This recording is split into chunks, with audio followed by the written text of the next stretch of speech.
Israel और फिलिस्तीन में वार छिड़ गया है, लेकिन भारत के ट्विटर पे, सोशल मीडिया पे भी वार छिड़ गया है। कोई फिलिस्तीन के समर्थन में है तो कोई जो है इजराइल के समर्थन में है। प्रधानमंत्री मोदी 7 घंटे के अंदर में इजराइल को समर्थन दे देते। नेहरू जो हैं वो भी फिलिस्तीन के साथ खड़े थे, अटल बिहारी वाजपेयी भी फिलिस्तीन के साथ खड़े हुए थे, गांधी भी फिलिस्तीन के साथ खड़े हुए थे, तो मोदी जी तो इजराइल के साथ खड़े हो गए। देखिए, जो सबसे गरीब हो, जो सबसे ज़्यादा परेशान हो, भारत की ये बात रही है। भारत के लोग जो है गरीबों के साथ खड़े होते हैं, जो प्रताड़ित होता है उसके साथ खड़े होते हैं, जो मार रहा है उसके साथ नहीं खड़ा होते हैं। ये भारत की राजनीति रही है, भारत के अंदर संवेदना रही है। भारत के प्रधानमंत्री को भी संवेदना व्यक्त करना चाहिए। वसुदेव कुटुंबकम वाला फिलिस्तीन जो है इस्लामिक आतंक फैला रहा है।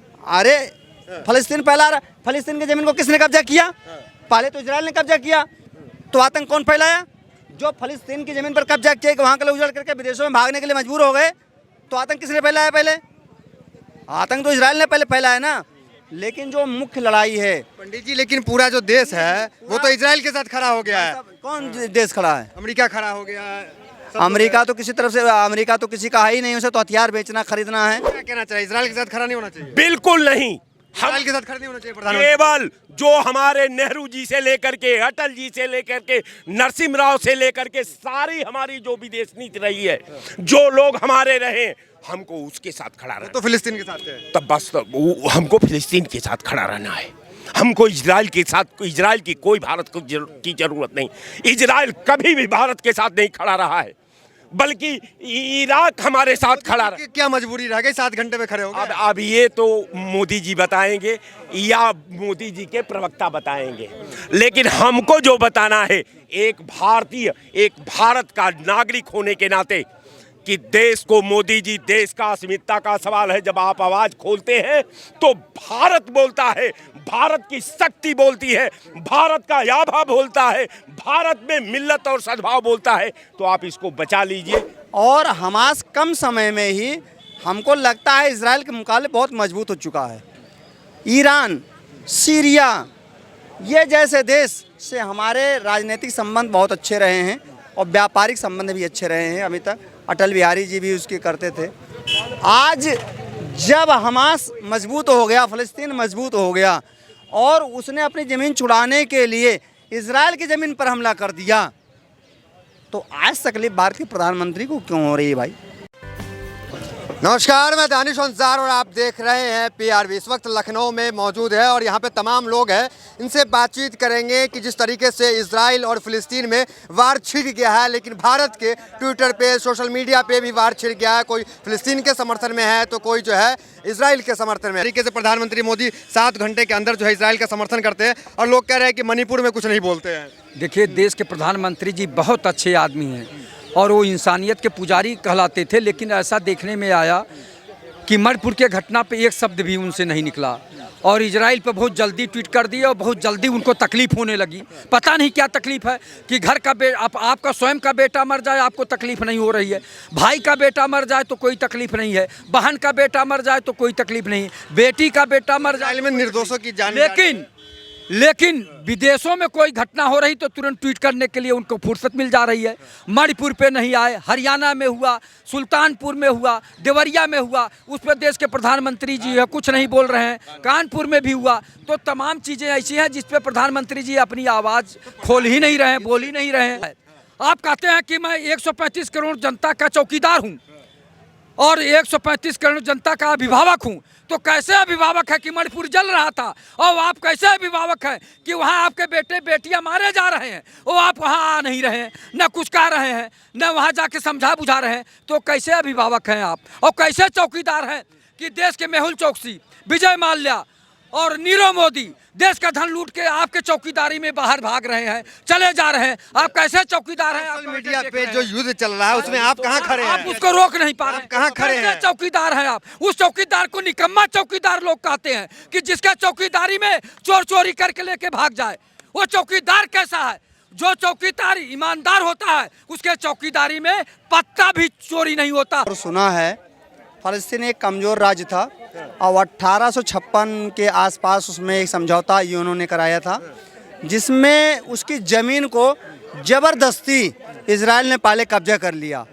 जब आतंकवाद के माध्यम से कब्जा कर लिया, वहाँ के लोग उजड़े तमाम देशों में जा कर के बस गए, तब उसे किसी ने आतंकवादी नहीं कहा। यूक्रेन की जमीन कब्जा किया इससे, यूक्रेन की नहीं, सॉरी फिलिस्तीन कब्जा किया। और हमास कम समय में ही हमको लगता है इजराइल के मुकाबले बहुत मजबूत हो चुका है। ईरान, सीरिया ये जैसे देश से हमारे राजनीतिक संबंध बहुत अच्छे रहे हैं और व्यापारिक संबंध भी अच्छे रहे हैं। अभी तक अटल बिहारी जी भी उसके करते थे। आज जब हमास मजबूत हो गया, फ़लस्तीन मजबूत हो गया और उसने अपनी ज़मीन छुड़ाने के लिए इजराइल की ज़मीन पर हमला कर दिया, तो आज तकलीफ भारत के प्रधानमंत्री को क्यों हो रही है भाई?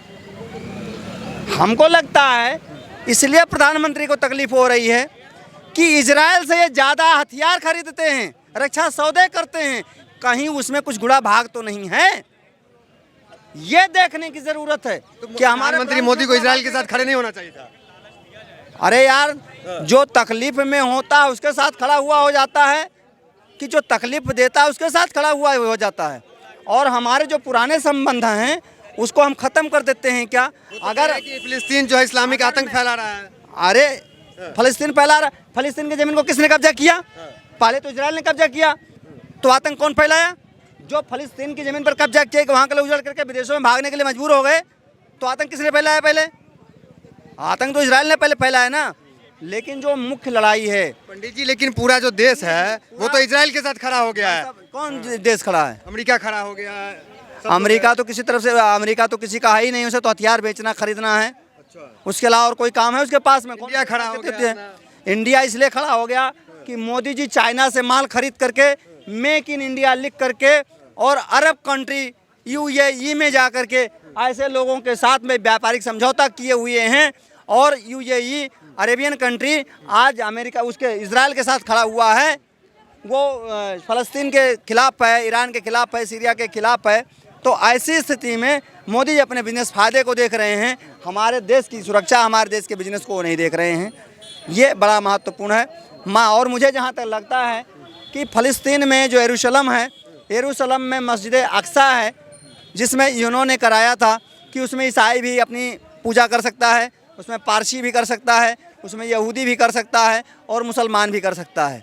लेकिन उसका आधिपत्य किसी का नहीं होगा, फ़लस्तीन का ही आधिपत्य होगा उस मस्जिद में।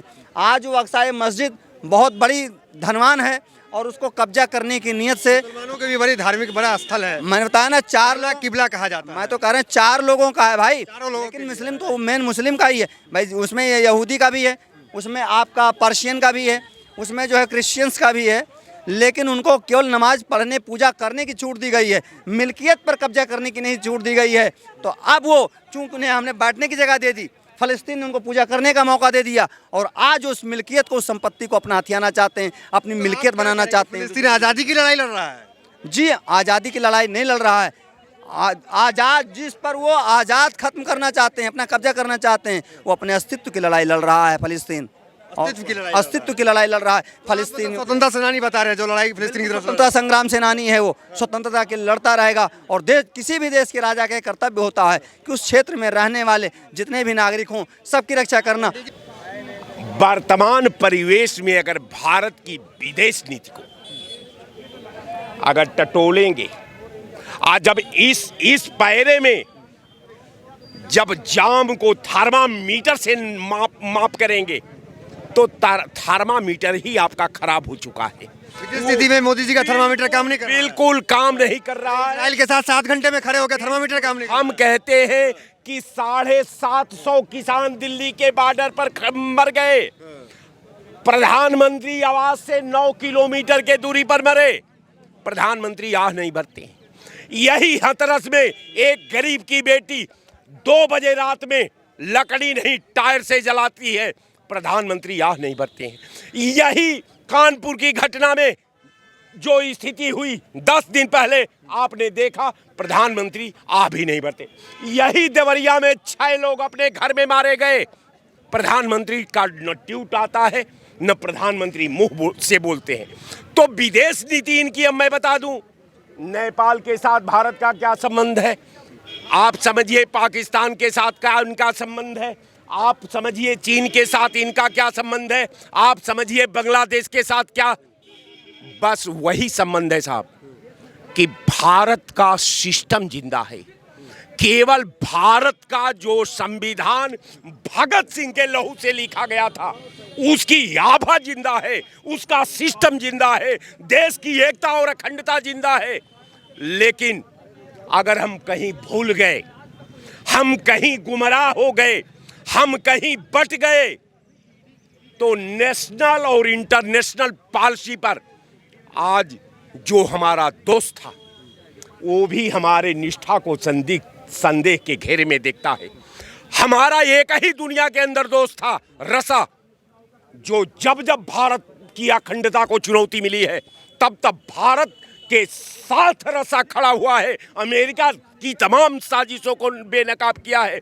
तो मैं आपके चैनल पर कहता हूं कि प्रधानमंत्री जी, अंतर्राष्ट्रीय स्थिति अगर समीक्षा पर अगर कहीं आपको बोलना हो तो जरा अपने सलाहकारों को बदल लीजिए, उनको कह दीजिए कि आप पुनः समीक्षा कर लो। क्या कहना चाहिए, इजराइल के साथ खड़ा नहीं होना चाहिए? बिल्कुल नहीं, इजराइल के साथ खड़ा नहीं होना चाहिए प्रधानमंत्री। केवल जो हमारे नेहरू जी से लेकर के, अटल जी से लेकर के, नरसिम्हा राव से लेकर के सारी हमारी जो विदेश नीति रही है, जो लोग हमारे रहे, हमको उसके साथ खड़ा रहना। तो फिलिस्तीन के साथ है तब बस हमको फिलिस्तीन के साथ खड़ा रहना है। हमको इजराइल के साथ, इजराइल की कोई भारत को की जरूरत नहीं।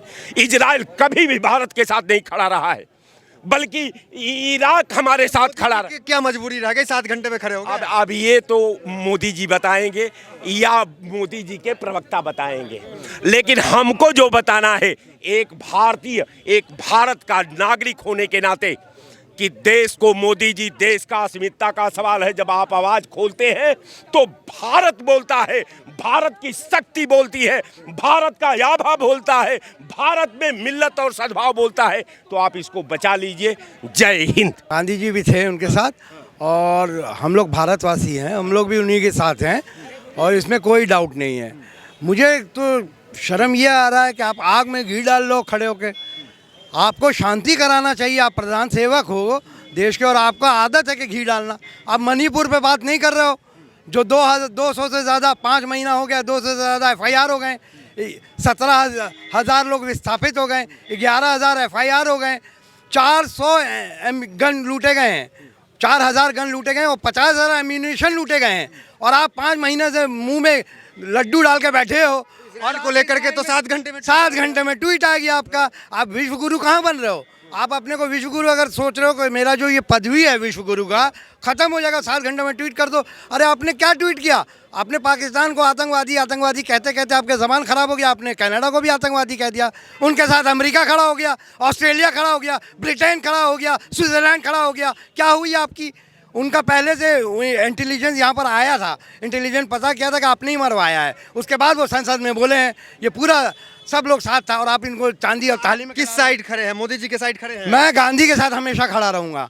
और ये जो खाली एक ही वजह से ये उनके साथ नहीं है, क्योंकि उनको कई मुद्दा मिल जाए हिंदू मुसलमान का कैसे भी, खाली इसी वजह से, वरना कोई नहीं। वो भी अटल जी के साथ हैं, गांधी जी के साथ, नेहरू जी के साथ हम लोग हैं, और हम लोग हमेशा, भारत हमेशा कमज़ोरों के साथ खड़ा हुआ है। कोशिश यही करें आप प्रधान सेवक कि लड़ाई रुक जाए, तब आप विश्व गुरु कहलाएंगे। अगर आप घी में आग डालेंगे और लड़ाई और बजाएंगे और मासूमों लोगों की जान जाएगी, उसके जिम्मेदार सिर्फ आप होंगे, जो हमेशा से आप रहे हैं। चाहे वो मणिपुर हो, कारगिल के जवान की विधवा को निर्वस्त्र करके घुमाया जा रहा है और उसको फिर रेप कर दिया जा रहा है, और आपके मुंह से एक शब्द नहीं निकल रहा है। कहती है कि टीवी मीडिया कहती है कि प्रधानमंत्री यूक्रेन का युद्ध रुकवा दिए, और आप कह रहे हैं मणिपुर जल रहा है। अगर वो यूक्रेन का युद्ध रुका दिए तो मणिपुर का क्यों नहीं रुका रहे? इसका मतलब वो करा रहे हैं मणिपुर का युद्ध, इसका मतलब साफ हो गया। अगर उनकी गोदी मीडिया ये कह रहे हैं कि यूक्रेन का युद्ध वो रुकवा सकते हैं, तो यहाँ युद्ध क्यों नहीं रुकवा दिया? क्या कहेंगे, कहाँ खड़े हैं आप, राइट में या लेफ्ट में? कूटनीति को समझना चाहिए देश के प्रधानमंत्री को। देखिए, कोई भी अपराध, चाहे वो इधर से हो, इजराइल से हो, चाहे वो हमास से हो, ये तो कहीं भी, ये तो कहीं, या फिलिस्तीन कह लीजिए, हमास जो उनका एक अंडर दल है, वो ये अगर इस तरीके की वारदात करता है तो क्या फिर वही होता है ना, एक कहावत है, कुत्ता आपको काट ले तो आप कुत्ते को थोड़ी काट लोगे।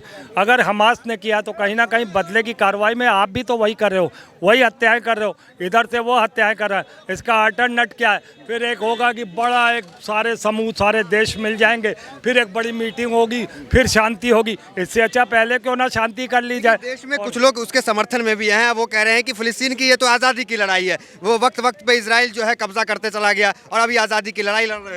ये 100 साल पुरानी है, ये आज की नहीं है। फिलिस्तीन जो इजराइल जब आया था तो फिलिस्तीन पे उसका कोई वजूद नहीं था। धीरे धीरे उसने जब इजराइल ने धीरे धीरे जब इन पे कब्जा करने की कोशिश की और अपनी एक हुकूमत बना ली, तब वो तानाशाह भी हुआ और उसने अपने क्षेत्र में कुछ करके भी दिखाया। मगर सवाल फिर उठता यही है कि धर्म की जो बातें हैं लेकर उस पर बहुत ज़्यादा टिप्पणी ना करते हुए मुझे लगता है कि अगर फिलिस्तीन की कुछ अपनी मांगे हैं, वो जो अपनी चीज़ को हासिल करना चाहता है तो वो उसे करना चाहिए, उसका हक है। और उस तरीके से मुझे लगता है जिस तरीके से देश का प्रधानमंत्री कहता है कि मैंने यूक्रेन में रुकवा लिया है ना, कुछ नहीं कर पाया, अभी हमारे 18,000 वहाँ पे भारतीय पड़े हुए ये इजराइल में, क्यों नहीं युद्ध रुकवा के बुलवा लेता। ये सिर्फ एक ड्रामेबाजी है। तो आपको एक तरफा अगर थोड़ा ये करते हैं तो गांधी जी क्यों फिलिस्तीन के साथ खड़े थे? गांधी जी भी खड़े थे, जैसा कि भाई साहब ने कहा, अटल बिहारी वाजपेयी भी खड़े थे।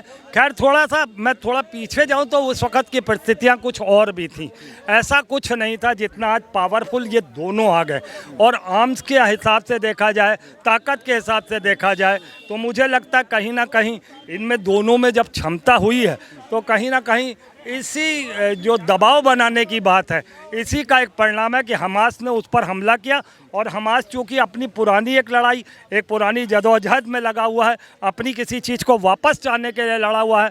मगर हम लोगों को दूसरे देशों में सिर्फ बचाव की बात करनी चाहिए, ना कि प्रधानमंत्री कह दे कि मैं इजराइल के साथ खड़ा हूँ, फिलिस्तीन के साथ नहीं खड़ा। मुझे लगता है कि उसको दोनों देशों के लिए करना चाहिए, मगर तो वो अपने देश की आग को बुझा नहीं पा रहा, वो दूसरे की देश को आग लगाने का तो काम ना करे ना। क्या कहें